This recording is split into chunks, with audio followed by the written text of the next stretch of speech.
pretty safe to say. God give it, God take it away. It's the worldwide American way. What's going on, team? Proof here, and today I'm coming at you with the latest card of the day, Huddle Up. And Bushiroad gave us 8 cards this week, so let's go ahead and hop into it. And the first card that we have is Marshal General of Wave Honor Alexandros, which is the Aquaforce generation rare. And this card is really good. It scales over the game, and being able to stand your rear guards, giving them increments of 5,000 power, the more you stride or G guard, is really good. And the wave restriction isn't really that bad because you can simply attack with your 2 units in the front row and then use Alexandros' skill, restand them, and then give them 5,000 power times X, where X is the number of your G units. And it's a general Lambros, is probably going to be used in conjunction with Lambros. I'm sure Aquaforce players can tell me if they're going to play 2 Lambros and then 1 to 2 or 3 of Alexandros, or if they're going to just dump Lambros all together, because it's kind of, it has a little bit of redundancy there, but that's not always a bad thing if you have the means just to keep pressuring your opponent with power over the course of the game. So let me know what you guys think about it, and I'm interested to see what the G Zone is going to shape up for the Thavas Aquaforce decks, because I know Blue Wave is kind of tight on space. And then also on Sunday for us, I forgot to mention these are the Sunday cards.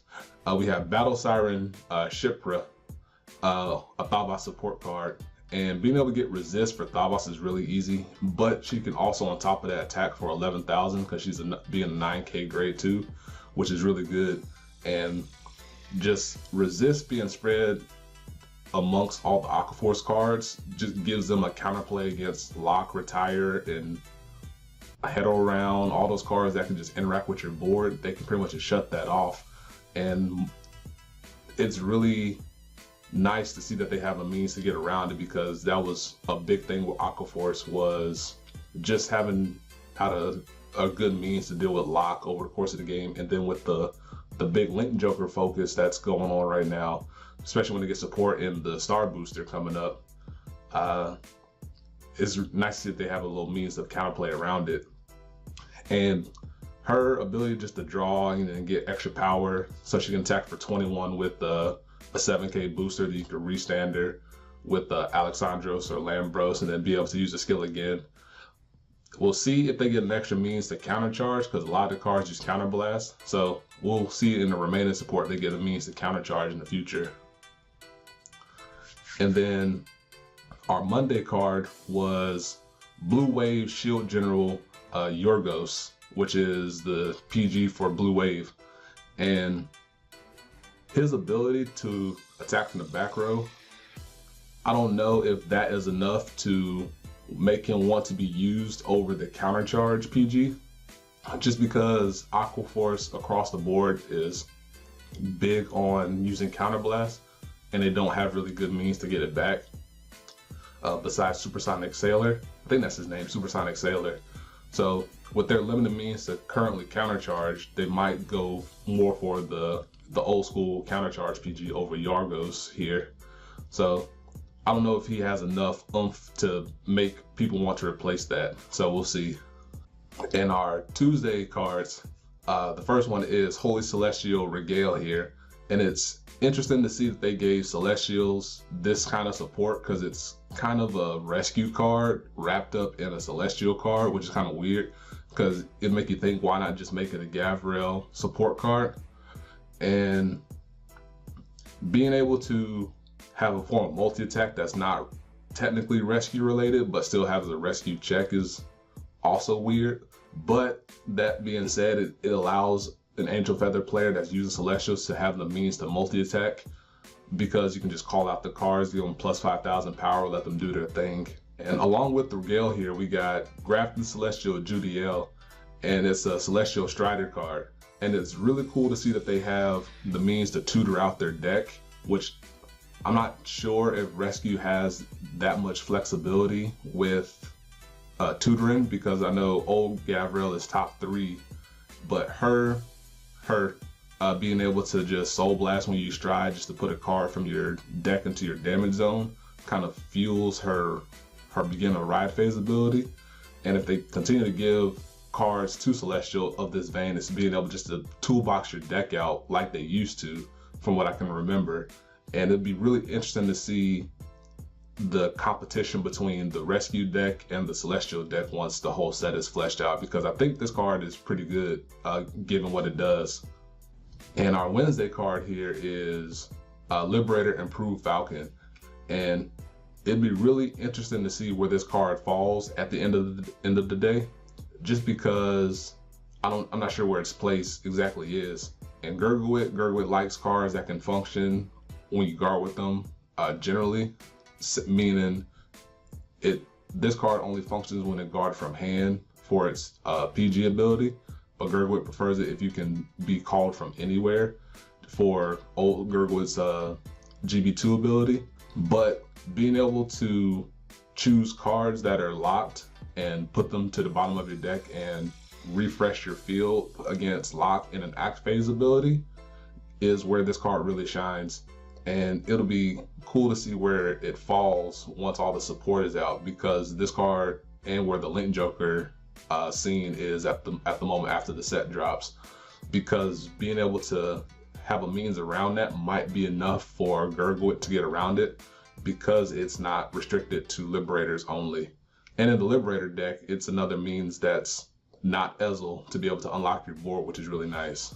And finally, on Thursday, the first card we got was Stealth Rogue of Retaliation, Ooboshi. I think that Ooboshi, one of the two. I think I'm pronouncing it correctly or close.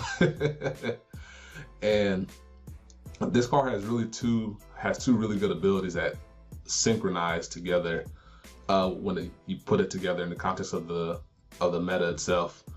And being able to resolve after being chosen for its first ability is really strong, because you can choose it for the likes of Denial Griffin or Head Around Dragon, and his auto will be put on the stack or be set to resolve. And after Head Around, Denial, Lacus, Karina, they do their thing, you can then resolve Ooboshi here to call out 2 more of him. And this is all for free, which is really insane. So it disincentivizes your opponent to choose him, which means he kind of just does his thing once he's present on the board against the cards or the decks with an interactive G Guardian. And that's really strong, and I'm really jealous that it got this card. And his second ability, being able to just sit in the back row, helps it against Link Joker, the Lacus cards. And his Shadow Stitch isn't dependent on himself not hitting, which I know is where a lot of the Shadow Stitch cards fall. I don't know if they've changed that this set. I haven't looked that closely at the previous Murakumo cards for their Shadow Stitch trigger, but this one being able to trigger after one of your other units attacked, and then get that 7,000 boost to be a 16k back row attacker, that's really insane too. So Ooboshi here is kind of like their key piece here, just to help tie everything together. That's not a stride. And I think it's a really good card, and it's a card that Murakumo's been waiting for a long time. And their last card that they gave us, the big card that they've been waiting for, is Law Deity of the 5th Caution, Yasuie Genma.